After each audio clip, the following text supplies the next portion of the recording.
All right, so that Caroline will probably join us here in a little bit. So hey guys on the call, here in the room, we've got Daniel Carey, who I've sucked into this committee. He's with Pisgah Legal Services, John Ryan, Carol Sitzer, and Jerry. And so then on the call, we've got Lou, Matt Manley, and Ben Smith.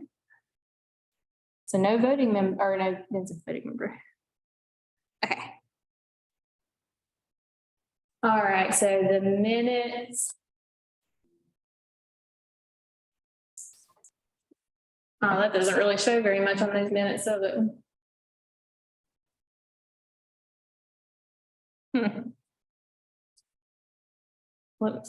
Let me see on that. Hang on just one second.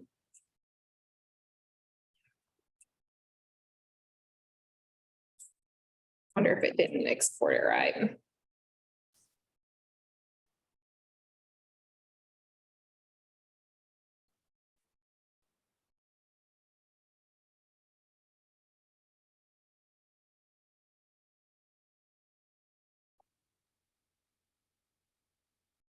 Yeah, ask. Let's just do the minutes next month because I don't know why those don't have more writing on there because I spent a lot of time I'm sure we. writing those minutes. Jared. Oh, you're good. I'm gonna skip those minutes because I know I wrote more and I'm not sure where they went. Okay. Basically, what happened at the last minute was we talked about the downtown business and employee survey. And that is going to lead into this next topic that we've got is our continuing the conversation we've had on workforce. Do you need me to print one? No, we got it right here. Cool. And so I was just telling the group before the meeting started that I've talked with a Western student, Matt Opinski. He's a graduate, an MPA student at Western, Master of Public Affairs.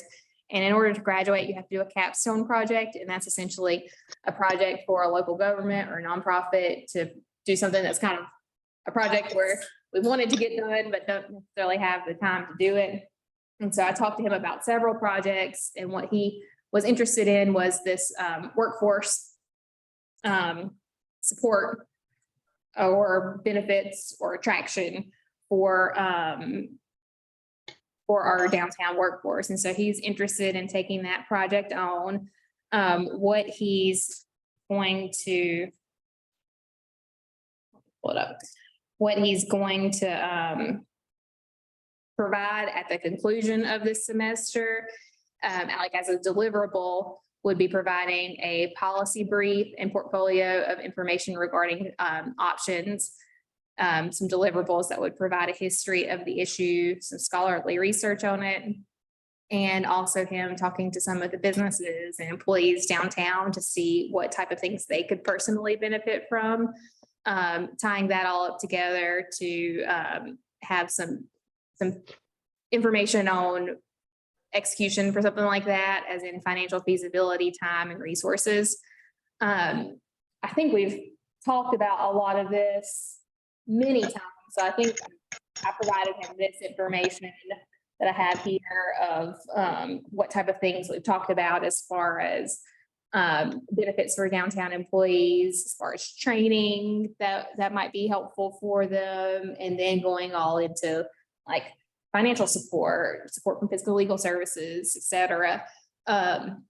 So I don't have much as far as an update beyond we've got somebody who's taken on the project, and yay.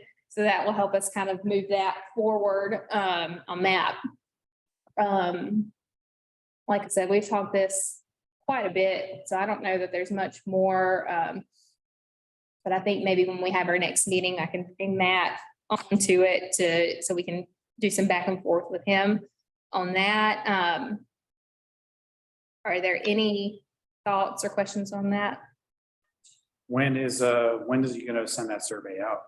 Or anything about doing that? So I put it together and, but then the city had so many surveys going out in the last month that I didn't want to send another one out because they had like the walking survey and another one. So I've got it all together with the questions. I just don't know timing, when would be a good time to do it. Now that those other surveys are done, we might be ready for that. Yeah, if you had a lot of other ones out there, it's gonna get lost in the mix. Yeah, that's what I was worried about because we've done Seventh Avenue stuff. It was just so many different things going on. Right. I feel like most of those are done with, so we might be at a time where we can come around and do that. And what I'll probably do is I've got it put together and I can send a draft out to y'all to answer it. So that way because what I did on the survey was, did like a skip logic. So if people answered their business owner, they have a different set of questions than employees. Because typically what ends up happening with a survey is it gets shared to a lot more groups than we initially are interested in hearing from, like when we were asked about the Apple Festival a couple of years ago. So I'll probably send that out to y'all. If a couple of you could at least just do a test run to see if there's any weird things going on with that. And I can do that this week. Okay. Anything else on that? Nope. All right, before we move into the zoning, because there's a lot of information coming up on the zoning, so I wanted to give a couple of updates. First, I can't remember if I sent this out since we last met, but the Dogwood Health Trust grant that we applied for, we've got. It's going to be $360,000 for a small business loan program, and we just met with Mountain BizWorks, who would be the administrator of the loan, to figure out the details on that, and how that loan would be set up in a contract between the city and Mountain BizWorks. And then an additional $35,000 to $40,000 for training for entrepreneurs, small businesses, mentorship, and other technical assistance. Don't have too much more information on that yet, just because it's going to take, it'll probably be not until the first of the year, so until we can really be ready to have all of the structure of that ready.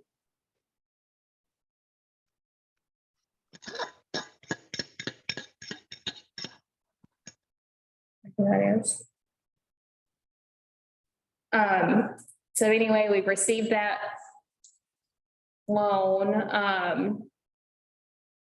or not that loan, I'm sorry. That grant, there's a name that I don't recognize on there. We've received that grant and we've been working with Mountain BizWorks, and then I'll also, got a couple other meetings with the other partners that I had as a part of that. So I will assume that after today's meeting, our next several meetings will be talking with y'all more on that and more on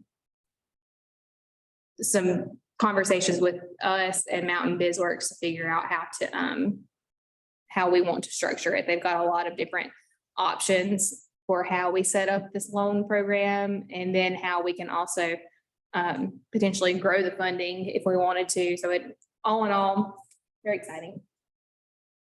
All right. Any questions on that? Yeah. No, I don't have much to answer right now. Do you have any idea how much of the grant we will lose in overhead? Like from Mountain BizWorks, are they gonna be? None. No, so basically what it's looking like it depends. There's two different ways of looking at the loan. One is it's its own separate loan, and then they would charge a processing amount. And that basically, if we went that way, it limits the capital really for lending, because it's only $360,000. The other option is this money goes into as an investment in Mountain BizWorks.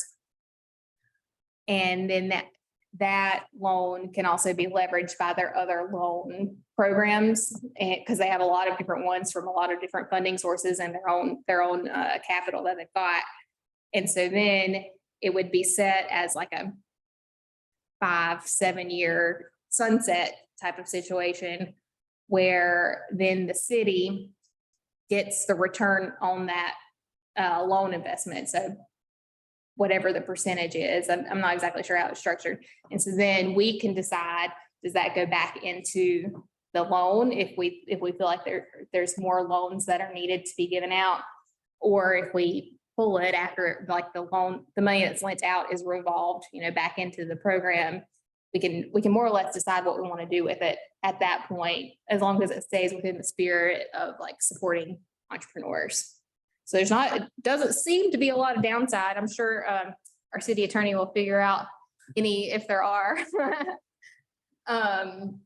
But we had a real good conversation figuring all of that out and seeing how that could work. But it seems like it's just going to be something that can grow financially to, as a revolving loan fund for more things to support small businesses downtown.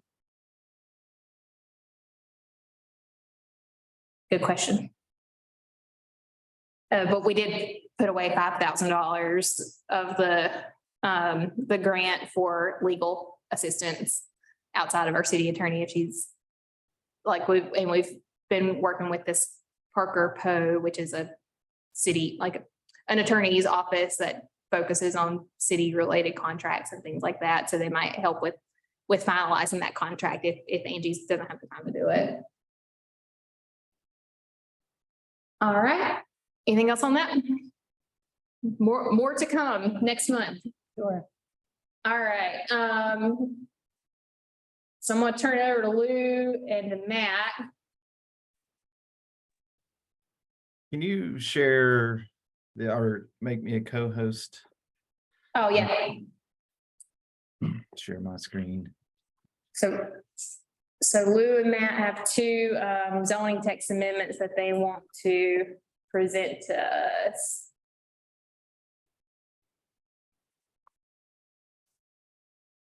For discussion. Yeah, thanks, Jamie. Good afternoon. So the first one I'll go over is relates to the 7th Avenue area. We've had a petition to extend the multifamily use to the MSD, the 7th Avenue MSD. And so right now, there are 2 zoning districts, 3 counting the I-1 in this area. But right now, if you're in this light blue, can everybody see the map? Yeah. Mhm. You're in that light blue area is the 7th Avenue Depot National Register Historic District. And our zoning code says that if you're in the C2, which is the yellow shaded parcels, if you're in the C2, then you can have multifamily in this historic district. The proposal is to allow properties that are zoned C2 in the 7th Avenue MSD to be able to have multifamily as a use. So right now in the C2, you can only have commercial uses and single family and 2-family. You cannot have multifamily. So we've got this kind of urban core, extension of downtown area that currently does not permit multifamily. Only in this light blue area is multifamily allowed. If you're in this darker blue CMU, you can do multifamily. There's no density cap. There's really just a height limit that guides that. So again, the proposal is to extend multifamily use to the MSD area. If you're I-1 or CMU, it's not going to have an impact, but if you're C2, it's going to have an impact. And the details of what that modification would look like, I'll pull the language up. We had a good discussion with the planning board's legislative committee met and discussed this last week. The applicant who currently has this light blue building under contract and this red building right here, under contract is wanting to do multifamily in those structures. Just interior renovations, which they currently can't do unless the code is changed or the property is rezoned. And so we met last week and had a good conversation with the applicant. They pointed out, Dan Mock pointed out some good perspective related to the change in character as you go from one end of 7th Avenue down to the other, and why at the ends closer to Mud Creek and the Greenway, there's a change in character and should be more opportunities for residential. So we discussed this at length. What they're proposing is what's right here, and what's currently written is in black and red. And what's proposed is striking out what's in red and putting in what's in green. And so what they've offered is that the property must be within the 7th Avenue, instead of historic district, it'd be the 7th Avenue Municipal Service District. And that the limitation that multifamily dwellings may only be permitted on the 2nd floor would go away completely. And then leave the rest of this, no maximum density other than dwelling sizes, minimum is 400 square feet. And that multifamily dwellings must be occupied by 3 or more families living independently of each other. And so we've reviewed this, and staff has come up with a recommendation for how to address the applicant's needs while also trying to be guided by the comprehensive plan and the vision for 7th Avenue. So what staff is proposing is a middle ground. So we're okay with the extension of the multifamily expanding to the municipal service district. Again, this only applies if you're in the C2. And changing this language, multifamily dwellings may only be permitted on upper floors within the 7th Avenue Depot National Register Historic District. So if you're in that blue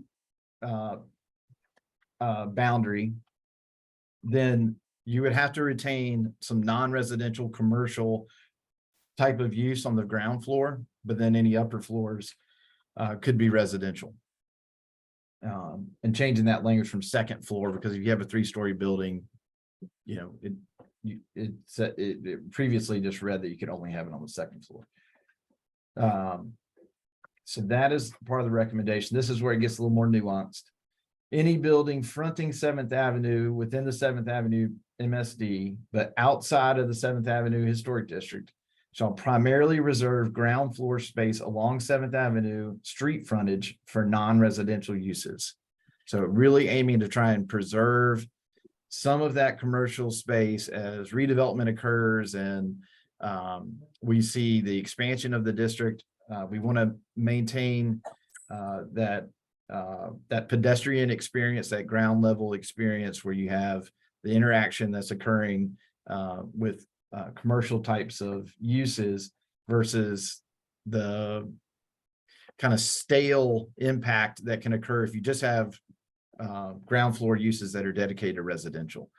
You don't have that transparency and interaction and vibrant kind of street frontage that is desired and seen, in parts of 7th Avenue and certainly on Main Street. It goes on to read, alternatively, ground floor residential dwellings may be permitted in the following circumstances.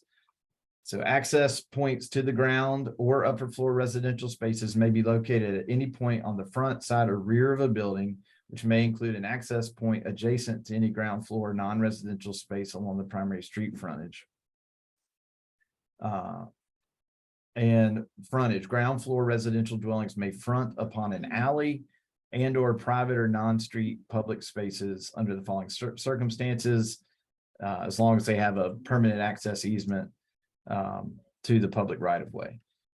So the intent behind this language is that you can have an access door that's on the front of a building that's fronting 7th Avenue, but that front space of the building, that ground floor front space is going to be dedicated to commercial uses, but you can access, a door that goes into a hallway that goes around to the back of the building that could be used for a residential space. Or you could have a door that goes upstairs, that goes up to an upper floor. That access can be on the front, side, or rear. But the frontage of the actual residential portion, the ground floor residential dwelling, can only be on an alley or on a a private space or non-street public space, rather than on 7th Avenue street frontage. So again, trying to maintain a balance between providing opportunities for residential uses and ensuring that there are non-residential uses that front 7th Avenue. Am I missing, is there a minimum amount of commercial space that's required on the frontage? No, we did not get into the square footage because it could really vary depending on each building. Okay, But Sorry, go yeah, I don't even know how we would indicate what a viable amount of square footage would be. Lou, I don't know if you have any thoughts on that. It says primarily reserved, so 50%.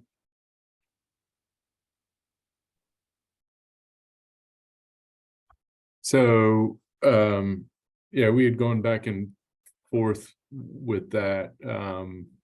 Staff initially just suggested that we have, the limitation be just commercial on the first floor. As Matt was saying, the applicant made a strong argument for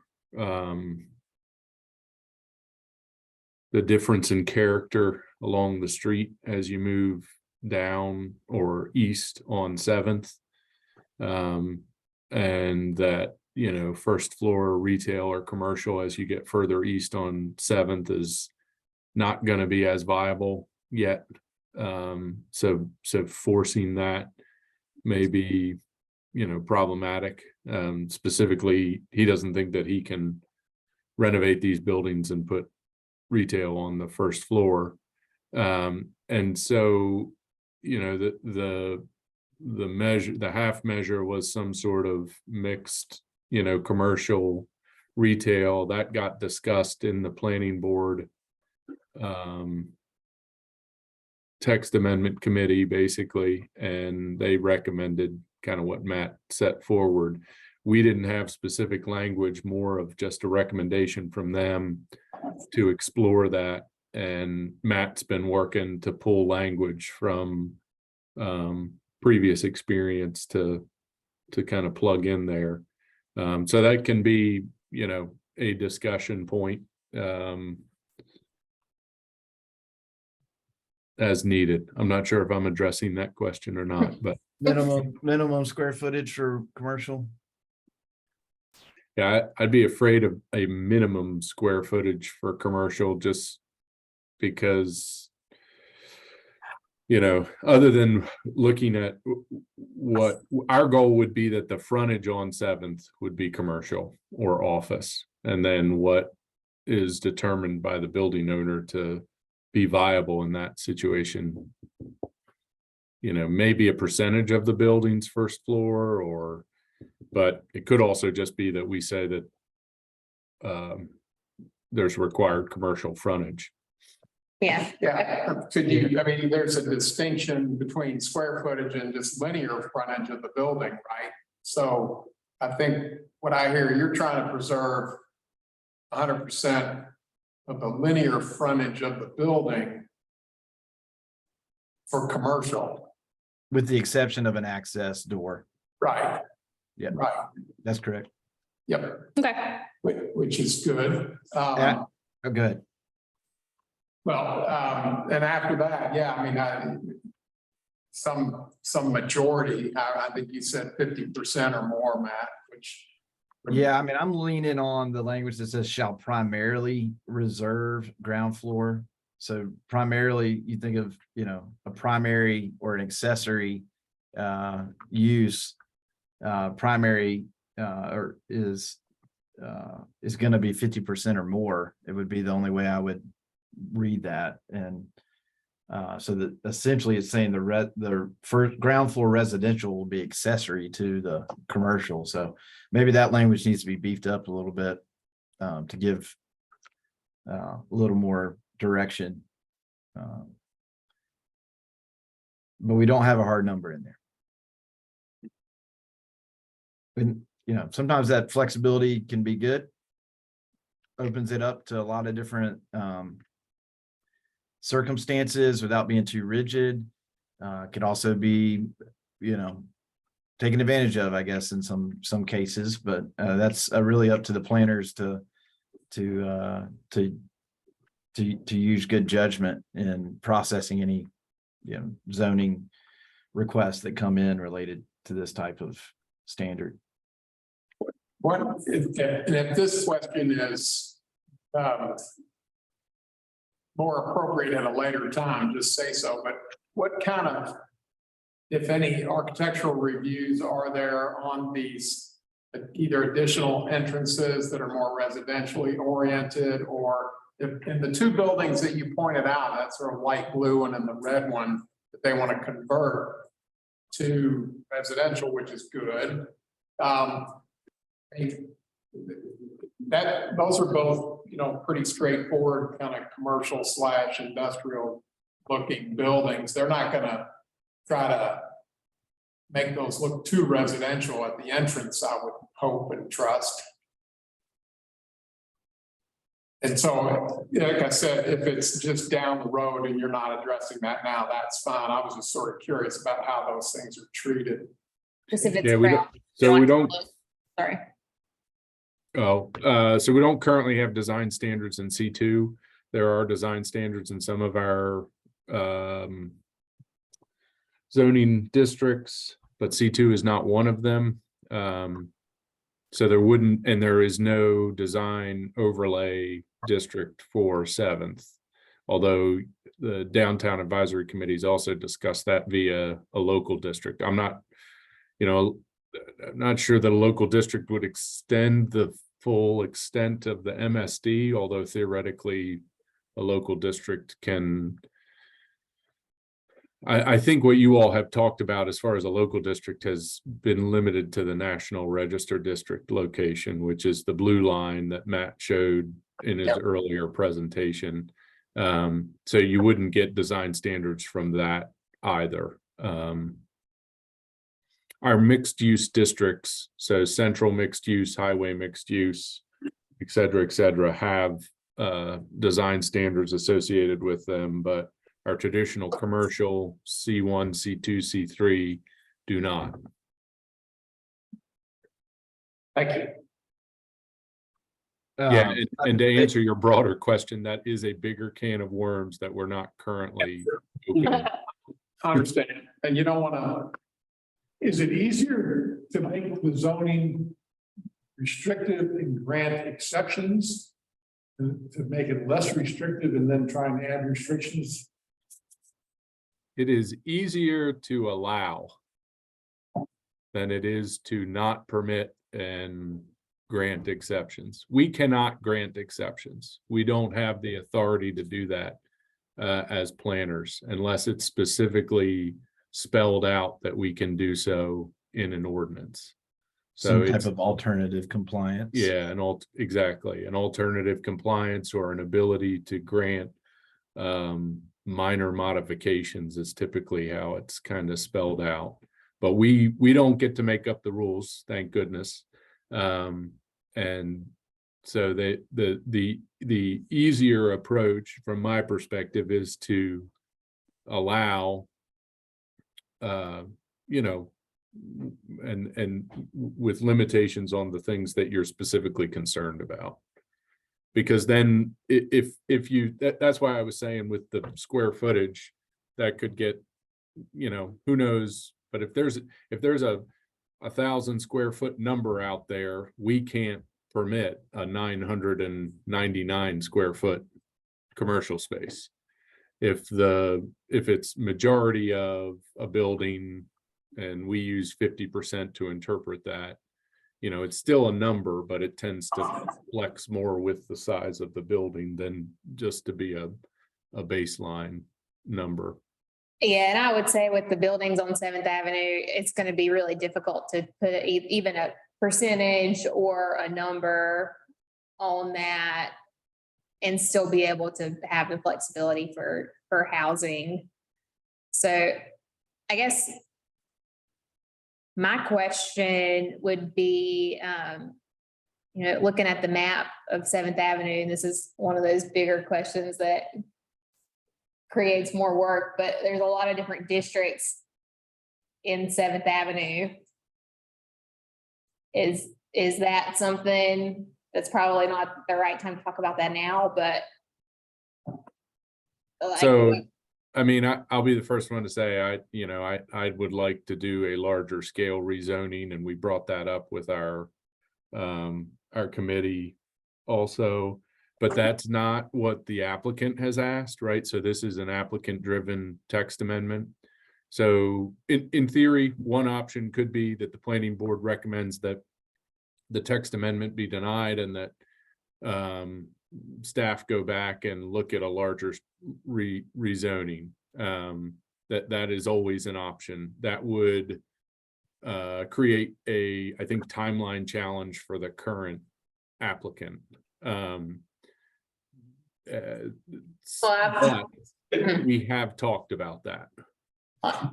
Just to not complicate things, hopefully make it better, but could the dogwood money, the 360,000, be used on something to help guide and make sure these first two projects are done well? Because your question is right. Is it harder to say no or say yes and then say no later? All that's true. It's also harder to undo bad things because they set precedents and then people start following the bad precedents. Mhm. And if you get them to do those right, and those become the standards, and maybe that can be helped with that money. I don't think timing wise, like for this decision and that funding, I don't think that would necessarily work. But if I they don't have think money is an issue with this particular developer. Always an issue. I didn't think it was, and I was kind of worried about that, actually. I mean, the timing, so this is specific and this is non-binding. Our understanding is that this developer is trying to spend money before some taxes are due and trying to take some capital gains and put them into some properties in the 7th Avenue. That's what he's telling us. And so he's got a track record from Southern California. He's shown us some other projects that he's done before. So he's really trying to do a high quality product here and find a way or find a place to put some of this money that he's not wanting to be taxed. So I think he is trying to set a good example. That would be his goal, because he'd obviously be invested in this area of town and wants to see it, the vision that he has and that we have for this area to come to be. So I think he would be someone who'd be investing in that long-term vision in this particular situation. So, but obviously our standards are not, designed for all these different types of circumstances. So So one what of I the- see, I'll go sorry. over- Go ahead. I was gonna say, so what I see, and then I'll shut up and see if y'all have anything else, any comments. So this, currently there's no multifamily right there. That's what the whole situation is, right? Yeah, are you guys, are you looking at the map? Yeah. Yeah, so currently there's no multifamily, and so then this developer wants to purchase this building that's a commercial space to put multifamily, which we know housing is something that's needed, and that's way at the far end of the district there. If I this, think they're currently rented as apartments, even on the ground floor. okay, so it's already doing that, it's just not being enforced. Yeah, I think Well, so at it's- least part of, at least the upper floor on this one, and then I think all the first and second floor on this one right here. So Okay, it's a non-conforming use, whether it was legally established or not. We haven't gone in to look at that, but Correct. for it to continue, for him to pull a building permit and go and do a bunch of work on the buildings, he wants it to be a permitted use. Right. And so then doing this will allow for other places to put housing on first floor or ground floor on current buildings or new construction. But it has to have some type of commercial or non-residential function on the main floor. That pretty much summarizes it, right? That's it. Okay. Really looking at, some of these strips of buildings that, Mhm. already greet the street that were, designed for commercial uses. And trying to maintain some type of storefront along those, areas of the district. And, plug on the side here, because it feels like we're moving through this one. Where, reviewing comprehensive plan proposals that included some Main Street, downtown, 7th Avenue, master planning component. We'll see just what they're proposing to do. But I think it'll be important for you all to be thinking about some of these kinds of questions. And as we develop strategies and recommendations out of that comp plan, that you're supportive then of the larger rezonings that are going to come out of this office. Because we see a need to rezone and perhaps to change the standards in some of the districts for downtown in a larger way. That is all unrelated to what we're doing today, but to come. Okay. I'm just gonna see if anybody else has any other questions or comments on anything. So they want to build a multi-family apartment house or apartment complex. But for this particular one, they just wanna, they're already doing it. Utilize an existing building. It's an existing building, they want to rent it. I know the building very well. Yeah, but it would allow more, is what you're saying. It Mhm. would allow new construction. They would have to, that building is like that, one of the buildings needs a whole lot of work. I Yeah, don't know how they wouldn't like tear it down and rebuild it because it's really Mhm. pretty bad. and there's more lots there and more buildings to where they could be better utilized than what they already are. Yeah, a vacant lot could be built on with multifamily in this area. An existing building could be torn down and redeveloped. They would have to do that. With multifamily. All of the above would be permissible, again, as long as some commercial space is retained in the front. I think some good discussions come up. I think we should look at maybe beefing up some language related to guiding. I don't know about putting a number on it, but even just adding, that ground floor residential would be accessory. Something like that would help guide the intent. Is there any wording on max occupancies or max apartments or anything like that? Or can There's- someone come in? No density. No density. sorry? No max density. So Is there a height limit? How many floors there are? there is a height limit. The 400 feet, I think you said. the height limit in the C2 is 48 feet versus in the CMU, the blue area is 64 feet if you've got 3 floors of residential. So going back, so the blue 64 feet, the yellow 48 feet. That's even with residential. That's as high as it goes, 48 feet. Yeah, for commercial or residential. Okay. Which equates to, not more than 4 floors these days. May I ask a question about setbacks? Are those covered in any way? Yeah, so the last change I've got, so we're leaving in, there shall be no maximum density other than the minimum dwelling size is 400 square feet. That's what it says today. We're striking the multifamily dwellings must be occupied by 3 or more families living independently of each other. That is literally the definition of multifamily, which we have elsewhere in the zoning code. So there's no need for that to be a standalone standard here. That is the definition of multifamily. So we're striking that because of redundancy. And then another proposal is that the minimum front setback may be reduced to 0 feet within the Seventh Avenue MSD. Any off-street parking provided shall be located to the side or rear of a building.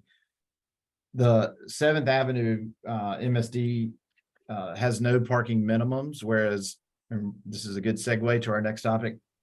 Our other districts, all of our other districts, zoning districts throughout the city have some type of parking minimum. So a minimum number of parking spaces that have to be provided based on the square footage of the use, the number of employees, number of tables and chairs, or the number of residential units. And so those formulas guide how many parking spaces a use or a developer has to provide. And in this case, the Seventh Avenue MSD, this is already in the zoning code, waives all parking minimums. So there is no required parking in the Seventh Avenue MSD. So we are just stating that if someone does choose, you can always provide parking, you just don't have to. If you choose to provide parking, you're going to set it to the side or rear of the building. Again, trying to maintain that pedestrian environment along Seventh Avenue. So those are all the aspects that we've come up with. There is another one that we don't really need to get into related to live work units and how those could be set up. We think the applicant is likely to propose that there be some type of allowances for a live work unit to create this ground floor residential space. I think he could do it under this current language, but we'll have some additional conversations with him and see where that goes. But And why are we changing the whole code as opposed to him trying to rezone it as residential? yeah, it's a good question. We discussed that. It could, I'm trying to get it definitely, So, it's Matt, possible that the CMU. I'll jump in. Yeah, At the end of the day, applicants can petition for whatever. They can petition to amend the text of the zoning code, or they can petition for the rezoning. And planning board and city council just have to review that. Both options are potentially available. And when we get an applicant request, and I'm not sure if you were on at the outset or not, but we process the request, and then the planning board reviews and decides whether or not they think it's a good idea and makes a recommendation to council accordingly. And they could recommend that, the zoning text amendment not be adopted and that a rezoning be pursued. Rezonings can't just be spot zoning. So there's other complications to rezoning a parcel. So at the end of the day, I think you're getting an applicant who sort of reviewed the options and said, well, the one that looks the best to me is to ask for the zoning text amendment. yeah, and I'll just add to that, multifamily in this district is supported by the comprehensive plan and makes a lot of sense, that you would have some density in this area. The fact that multifamily is not a permitted use in this area is, considering the state of housing and the, existing infrastructure and infill location that this represents, really makes a lot of sense to be able to provide multifamily along this corridor. Now, it comes with some complications that we've talked about, but in general, staff was supportive of, the idea that the multifamily, expanding into the MSD makes sense. So rather than this just. Yeah, I'm not against the idea. I think it's great that the ground floor is commercial. My only concern is, especially in that blue area, if someone comes in and buys 10 plots and then puts up, 200 apartments on top of whatever. You're talking about in the CMU, talking about right in here. Right. Yeah, different that's- conversation for a that's the different only- day. That has Sure, already absolutely, happened, but it's still a actually, I mean, concern. that was Or- before my time. Or even in the yellow district. I mean, that's the only concern I have about changing the whole code. So Other than I'll just that, note, I'll just note that anything larger than 50 units or 50,000 square feet, no matter what zoning district it is in, and no matter what use is proposed, would trigger conditional zoning, which requires a higher level of review. So really, you're talking about what I would consider, medium to smaller projects that could proceed by right. And anything, a 200 unit project would have to go through a conditional zoning, which is gonna mean that it's gonna have neighborhood compatibility and planning board, and it's basically a legislative decision for council as to whether or not to approve something like that. But it is, to your point, it is absolutely feasible, and it would get more attention because of the ordinance that we have in place, but it is feasible And I that something believe along those there's- lines could happen. There's some CDBG funds being utilized in this area to help rehab some homes, and so there's some public investment going on.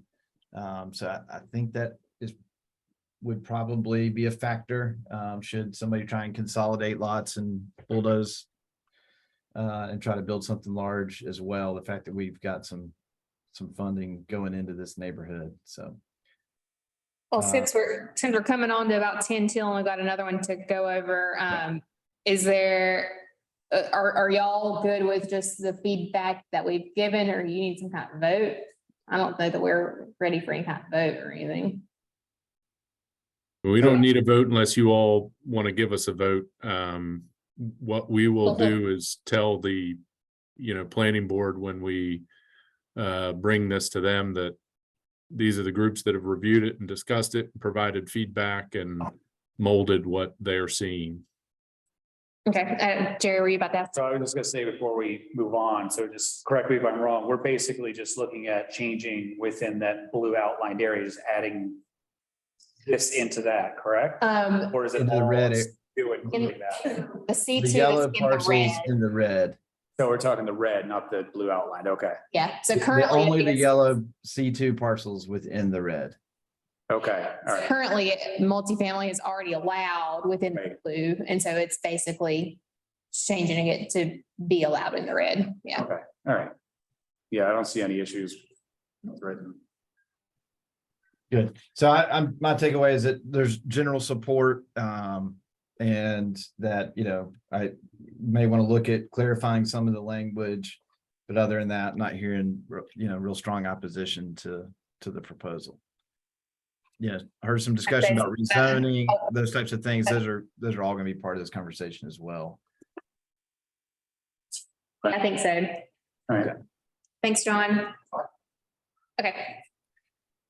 So the next one, Yeah, so this one is parking related for downtown. We had an applicant that's doing a redevelopment on one particular project, but the property owners own several properties downtown. And they've petitioned the city to reduce, actually to eliminate the parking minimums within the C1, which is our downtown business district. In looking at that, staff realized currently we require 1.5 parking spaces. Go up to this. So the C1 requires 1.5 parking spaces per dwelling for developments that have more than 5 units. Not sure if 5 is the cutoff or if 6 is the cutoff. Yeah, 5 or more dwelling units require 1.5 parking spaces. So that, comparing that to all of our other zoning districts, you think about all the other areas of town, commercial and residential portions of town. The only other zoning district that has that high of a requirement of parking spaces per unit is our planned residential development, which is can be small, kind of high density, single family, small lot, single family, or it could be multifamily garden style apartments. The PRD covers those types of developments. So in every other zoning district, our mixed use zoning districts, our other commercial corridors, our residential zoning districts. For residential uses in those zoning districts, we require 1 space per unit up until you get to 3 bedrooms. Once you get to 3 bedrooms, it requires 1.5 parking spaces. So there's a little discrepancy between the downtown area where we have no parking requirements for commercial uses. We have no parking requirements for residential uses that have less than 5 units. And we have more public parking available than anywhere else in town. And we have the most walkable environment within the town. Due in large part because we don't have big parking lots on Main Street. So we recognize that discrepancy, and we evaluated and compared to our other zoning districts, and again took this to our legislative committee. They were initially in full support of just eliminating the minimum requirements altogether to then mirror the 7th Avenue MSD, which we talked about earlier, where there is no parking minimums there as well. But a concept that we want to revisit, that we're not revisiting as part of this, is a fee in lieu of parking, which would provide some flexibility for developers. So a fee in lieu would work like this. A development wants to, redevelopment of an existing building. They want to convert some space into condos. As a result, they're required 10 parking spaces, but the property only has room to provide 5 parking spaces. So they're short 5 parking spaces. So if we had a fee in lieu in place, they could pay a fee for each of those parking spaces that they were short. Let's say it's $3,000. They pay $15,000 to the city. It goes into the parking enterprise fund and is used to continue to provide consolidated public parking throughout downtown that can be utilized by residents or visitors. And so they're paying into that fund that continues to provide parking in key locations as a way of offsetting the fact that they didn't provide the parking that was required for their development. So that fee in lieu of parking, it was a reason it was used as thought process was that if we eliminate parking minimums, then we're eliminating our ability to implement a fee in lieu of parking type system, which could be really helpful in providing flexibility to developers and can a revenue stream for the provision of public parking. And so it doesn't deter the potential for residential redevelopment within downtown, which I believe is a goal. We want more folks who can dwell within downtown and be able to walk and bike places. We want to encourage the utilization of underutilized properties, or even potentially parking lots be converted into buildings or have vertical construction occur. That flexibility that a fee in lieu provides can do that, but it also helps pay into a system that then provides a solution to parking. And the benefits of having consolidated parking spaces versus surface parking lots all over the downtown are really, there's a wide range of benefits. Most primarily being that you don't have this breakup of the urban form that really creates that pedestrian friendly environment that attracts so many people to the area. So to kind of hang on to this fee in lieu idea that we're going to try and bring that back in the next 12 to 18 months. But in the meantime, we're proposing that we reduce the parking minimum from 1.5 spaces per unit down to 1 space per unit. And so that would match our other zoning districts. And then we're also proposing to do the same for our planned residential development, which is a little bit outside of y'all's expertise, but essentially we would align all of our parking minimums throughout the city. And that is pretty much the extent of that background. So I'll open it up for any questions or comments.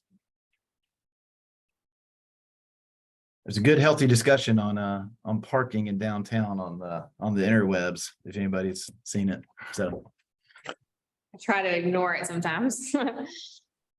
You all come up with that idea, or has that been used successfully elsewhere? the fee in lieu, Yeah. that was 100% my idea. No, I'm just kidding. Jamie brought the idea. Oh, your phone? She said, well, have you You know, considered get a fee rid in of lieu it, of we'll get some parking? money for. We had 1 foot out the door on this proposal. And she said, have you considered a fee in lieu of parking? So I have to give her credit for that. And it has been done some research. It has been implemented in North Carolina. It's legal in North Carolina. And so that's, there is some precedent that I don't know that it's widespread at this stage, but it seems like a really, really good idea that is a win-win kind of for everybody. So. I think a question we need to ask ourselves is by reducing the amount of parking required for residential, that increases more parking that people will be using on the street from residential. And is that something that will be beneficial, even though we're already have quite a bit of healthy conversation of parking in our town? So if we're losing parking spaces for residential spaces, for residential housing, where are those residentials going to park? So there's a couple points there. One is that we'd be losing parking spaces, and I don't necessarily know that that's 100% accurate. I think there are going to be folks who have units downtown that have one car, and one space would have to be provided. There are also going to be residents who have no cars, and there'll be a percentage of that as well. So unless, the other aspect of this is that if I'm wanting to do big 3-bedroom condos in downtown, and I'm a developer, I'm going to find land to park those folks, because I want my units to be rented, or I want them to sell for top dollar, whatever it might be. It's really a market driven. So we're not saying that you can't, it's not a parking maximum, it's a parking minimum. So the developer can still provide those parking spaces if they feel like they need to hit their market. But it does bring up a point about, if we are putting more of a burden on our public parking, what does that look like? First off, just those points I just made, I don't know that that's a reality. And then, secondly, we do have, the parking garages coming online. According, to studies, I think there is sufficient parking. Folks would be able to get a monthly pass to have parking spaces available just to them. They would also be open to working out a deal with any other private landowner to rent or lease space, or, go talk to the church about using a spot across the street or whatever it may be. And they're also, potentially can walk a few blocks from another place that has on-street parking. So. Any pushback on that? I mean, I don't. Well, I'll just note, this isn't pushback, obviously. But the other thing to note too, really, is that this is an equalization of the standard across the board, right? So out in districts where we have no public parking resources, we're requiring 1 per unit. And in a district where we do have public parking resources on street and lots, etc., we're saying that we want more parking, which is, number one, counterintuitive, makes it harder to develop residential, which is a known feeder of, you know, vitality within downtown districts. So it's really saying, okay, well, we're requiring 1-to-1 elsewhere in all of these other districts where the city owns no public parking resources. Should we not also be pursuing a similar standard in downtown? So that is as much the driver of the staff recommendation as anything, right? The applicant asked for that parking requirement to go away in its entirety, and staff are recommending that rather than eliminating it entirely, that we would modify that request slightly. All right, so what is on this table is just going from a 2-car minimum to a 1-car minimum, so making it the same as what's in our other zoning. 1.5 to 1. Oh, 1.5 to 1, my bad. And so then with the idea that then we'll be going around to look at this fee in lieu later, which in the end would almost be, or would be a little bit of double dipping for our parking enterprise fund, because we'll be charging the developers in one sense if they don't want to create parking, and then that would create permit holders from the residents. And so then, you know, the more revenue we have coming into our parking enterprise fund, the more parking we can either build or, you know, adjust our pricing on parking based off of the demand, based off of the number of spaces that we've got. So it's fine. Yeah, so that came up in our legislative committee. I think the folks on Facebook would agree that was some type of greedy maneuver on part of the city, but the developer is paying into a system to provide to essentially get entitlements to provide, you know, residential units without providing parking for them. So then that puts more pressure on, you know, public parking. So by putting into the system, you're then giving revenue to the city to then go out and acquire more land or do projects like the parking deck. And then, so that's the developer's expense. Then the tenant, they have a choice. Do I want to have 3 cars that I park downtown? Do I want to have 0 cars and ride my bike everywhere and walk everywhere? Do I want to work out a private deal with a different landowner, or do I want to work? Do I want to get one of the monthly permits from the city? They have a range of options available to them. We're not mandating that they get a monthly permit just because they live downtown, though that may be an easy, convenient, viable option for them. But that'll be up to the tenant to decide. Right. Okay, are there any? Two different, it's a distinction, it's slight, but I do think it's gonna be difficult for people necessarily to understand that it feels like they're buying a parking space by paying into the fee in lieu. And maybe we work that out so that, you know, they get dedicated parking spaces. No. Don't you even say that word. It's a reasonable, I mean, it's an impact fee, but it's a reasonable one in effect for the developer. I mean, that's what they want, so. And then it gives us more ability to, like Matt already said, centralize the parking Yeah. in their own space. So we have if it's- fewer surface Right. places and Yeah. more you wanna centralized parking. discourage that. All right, any comments on any of that? Somebody that builds provides parking, Yeah, so the market's really gonna dictate that. you know, so I don't know who would build and not provide a parking space. Mhm. No sense to me, And so it's, even yeah, if it's for 1 car. yeah, I think you have to do that. and that's what's currently on there, but then, you know, depending on the type of development that they have, then I think they should be obligated at least to provide 1 space, at least. well, that's what we've got here then. Yeah, Any other thoughts or concerns about this proposal from you guys? no, I don't think so. generally support the proposal to reduce it from 1.5 to 1, or do you think it should be eliminated completely?